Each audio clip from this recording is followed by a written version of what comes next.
From the CyberHub bunker and studio, you're tuning in to the CyberHub Podcast. And now for your host and CISO, James Azar. Top of the morning, security gang. Welcome to another episode of the CyberHub Podcast. It's Wednesday, April 2nd, 2025. Thank you for tuning in this morning. A packed show for all of y'all today. This week has been a really busy week in cyber. We've got a lot on our plate today, so we're going to get right into it. If you haven't considered subscribing or you're following us at cyberhubpodcast.com, please consider to do so right now. Also, right here on YouTube. So, just a quick community announcement. Next week, obviously, on Thursday, I go on vacation for Passover, and then the following week, I was planning on kind of taking the week off. Well, instead, what my beautiful producer decided to tell me was, let's pre-record a whole bunch of shows around various items around cybersecurity, from agentic AI to kind of the future of the CISO role and everything, kind of 5 to 10 minute episodes, just really brief, so that during the week of Passover, you still have some great content to fall back on because you're used to it. So that's exactly what we're going to do. So stay tuned. If you have any topics you want to hear from us, you can go to cyberhubpodcast.com, go to the chat section, let me know. Happy to cover any topic you want. We'll be producing this content this week and next week, and it'll air the week after. So without further ado, join me for our coffee cup cheers this morning. I've got my double espresso. Let me know in the comments what you're drinking. Coffee cup cheers, y'all. Brilliant. Let's start off with the UK now setting out new reporting rule requirements for critical infrastructure. The new policy statement released yesterday, the British government is setting out what's going to be forthcoming in the Cybersecurity and Resiliency Bill, which will be introduced to Parliament later this year. This is the reworking of the country's cybersecurity regulations. It comes 3 years after the previous government had prematurely described those laws as updated while failing to introduce legislation. Britain's cybersecurity laws passed in 2018 were based on the EU's Network and Information System Directive. Now that the UK withdrew from the EU, they no longer have to comply with EU laws. That was part of why they withdrew from the EU, because they didn't want to be ruled by unelected bureaucrats. So with that being said, they're now kind of improving the thresholds. They were also part of NIS2, something the British government said on Tuesday it was keen to align with where possible under the new rules. As with NIS2, any incidents that significantly impact confidentiality, availability, and integrity of a system will be considered reportable. This will include the compromise of data confidentiality, spyware attacks that use firms that provide digital services, including MSPs, as a vector to access other organizations, or even other incidents that significantly affecting the integrity of a system. Regulated entities will have to notify their sector-specific regulator and inform the National Cybersecurity Center within the first 24 hours of becoming aware of the incident, and then a notification will need to be followed by a full incident report within 72 hours. I mean, a lot of work instead of handling the incident, reporting it. And again, that's the problem with government in these cases. They're just creating reporting rules without really taking into effect that a victim at that period point in time is trying to get their business back up and running. They're trying to identify the material impact to the business, and they're trying to be able to serve their customers, employees, and stakeholders all alike. Alongside the improvement, the government's also expanding the improvement of reporting. By the way, the government is expanding the number of entities that would be covered by the regulation. This will not just include managed services, but also cloud-based and digital services that form a critical part of many business supply chains. They're also designating data centers as critical national infrastructure. They're talking about securing supply chains. You know what's missing in all these regulations? Standards. Something really simple like a standard. Like all businesses under critical infrastructure must meet the CIS top 20. Must be able to show that they're enacting NIST governance framework and they're covering it based on their severity or importance to the grid or the national security. Like something simple. Instead, what we're doing is we're reactive, and that's typically the problem with government.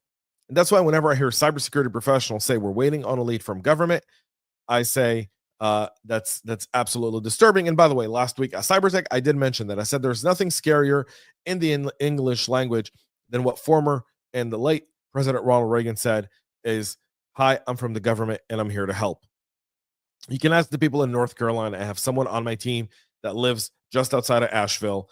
It's been almost 7 months since the hurricane. and they still don't have solid communication.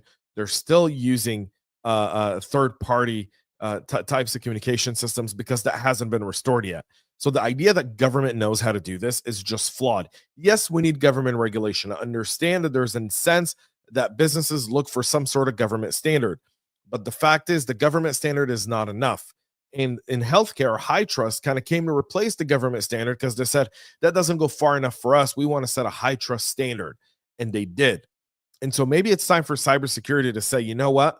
We're not going to wait for government. Different presidents, different parties come through, different priorities obviously come into play. Maybe it's time for industry to set a standard. Maybe it's time for the big companies to set a standard that essentially trickles down to the rest of the supply chain and creates a strong basis for cyber beyond just reporting. So just putting that out there. The North Korean IT worker army in operation that's been so prevalent in the United States of America has now found a new footprint in the continent of Europe. The IT warriors hide their true identities. They pose as workers, and then they have these laptop farms where they secure positions as remote freelance IT employees at companies worldwide. They do this for two attempts. One, to generate revenue for the North Korean regime. The second is in order to build backdoors and identify different ways that they can abuse these companies, then pass it off there. A security researcher with the Google Threat Intelligence Group, the GTIG, found that North Korea's IT army is now targeting positions and companies in Germany, Portugal, and the UK after many of its members have been charged and targeted with sanctions in the US.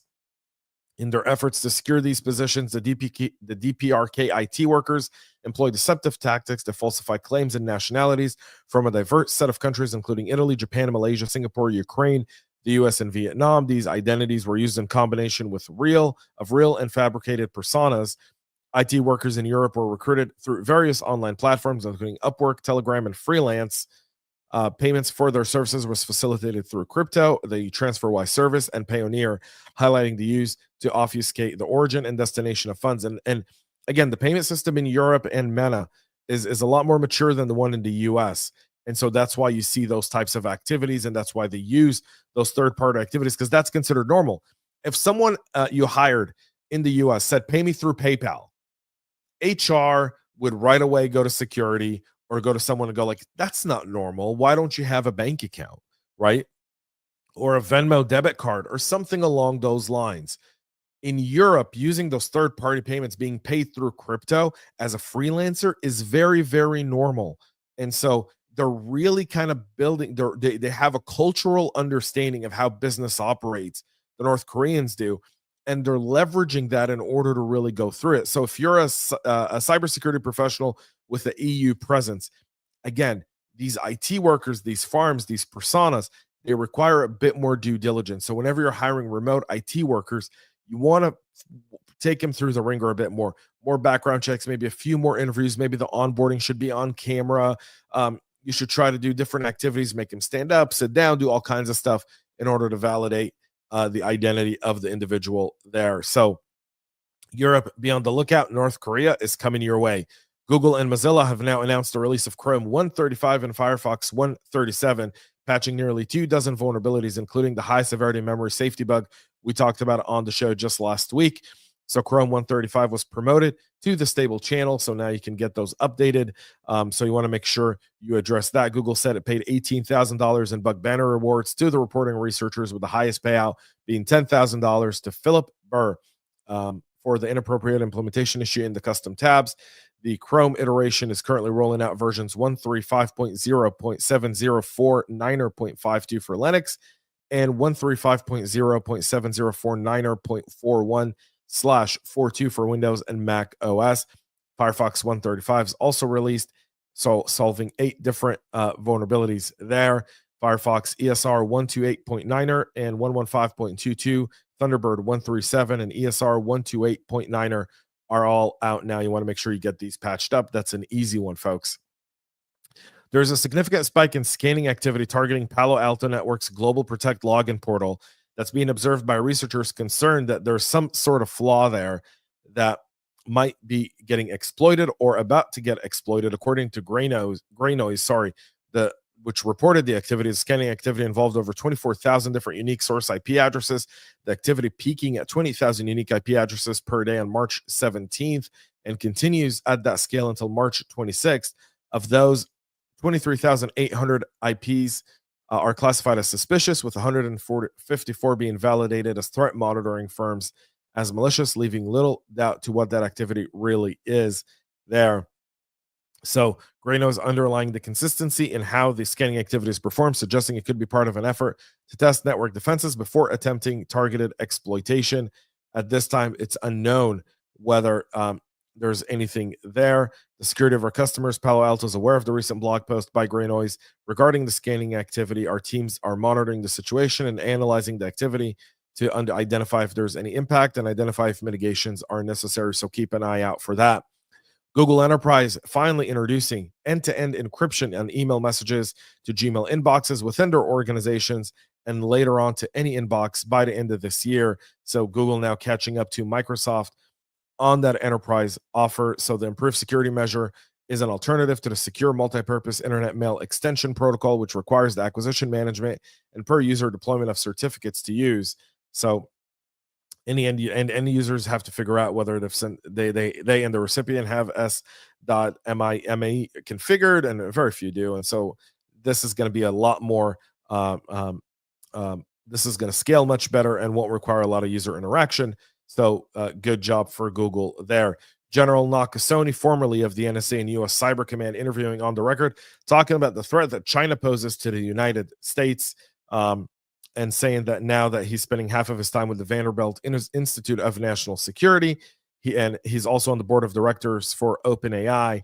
He's talking a little bit about, kind of the threats and looking at China as his main focus, saying that what we saw from Vault Typhoon and Salt Typhoon on critical infrastructure, he's seeing a lot of Chinese hackers kind of going through the infrastructure again, building more and more backdoors, trying to create ruckus within there. So a really great interview, one worth reading. Again, China remains the number one threat to the United States and to the globe as a whole.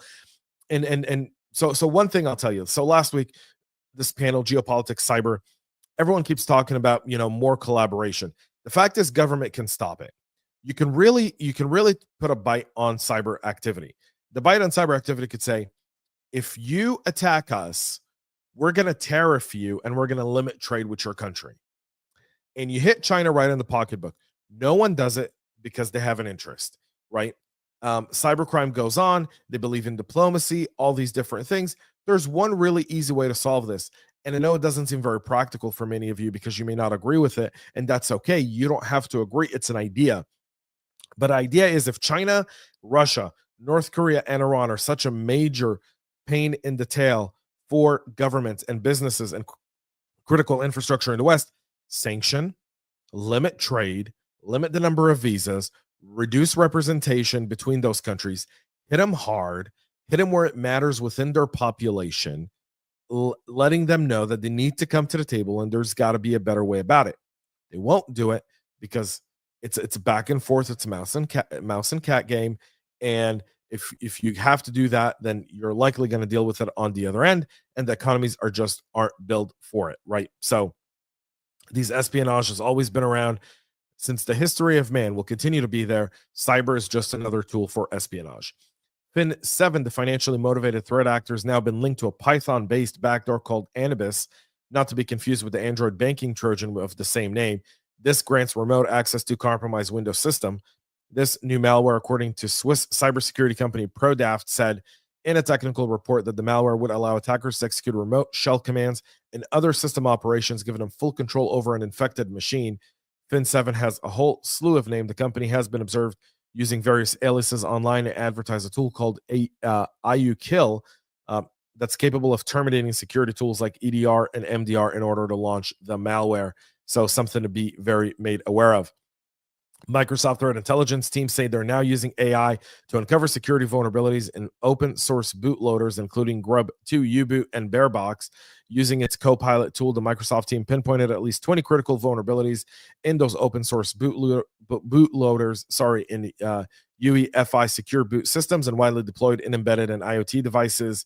The research project, which combines static code analysis, fuzzing, and AI-driven prompts, saved the research team nearly a week's worth of manual effort, and the company said the AI tool not only flagged potential issues, but helped pinpoint specific vulnerabilities that could be exploited to override critical security mechanisms that exist there. So again, great thing here, and you're just seeing the very beginning of what AI could do there.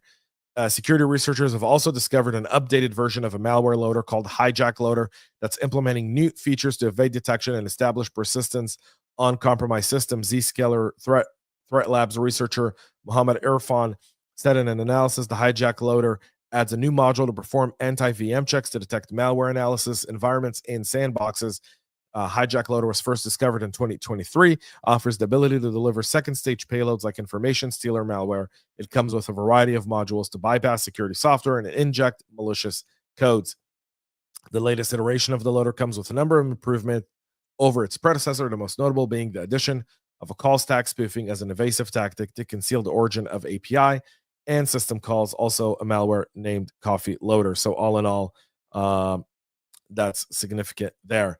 And finally, security operations solution provider ReliaQuest announcing a $500 million growth funding round that brings the total raised by the company to about $830 million. The latest investment was up by EQT, KKR, and FTV Capital in participation with 1011 Ventures and Finback Investment Partners. The funding brings their valuation to $3.4 billion, and it'll help them with their enhancing their platform and international expansion. Again, we've seen a lot of money go into these cybersecurity firms, rightfully so, and that's something to keep in mind. That's it for our show this morning. We'll be back tomorrow, 9 a.m. Eastern, live with all the latest and greatest. Again, please consider going to cyberhubpodcast.com. You can find the written version of this podcast directly in your inbox shortly after the episode, and so much more there. Until then, have a great rest of your day. Thanks for tuning in, and most importantly, y'all, stay cyber safe. We love feedback, so make sure to connect with us on social media and subscribe to our podcast on your favorite podcast listening platform.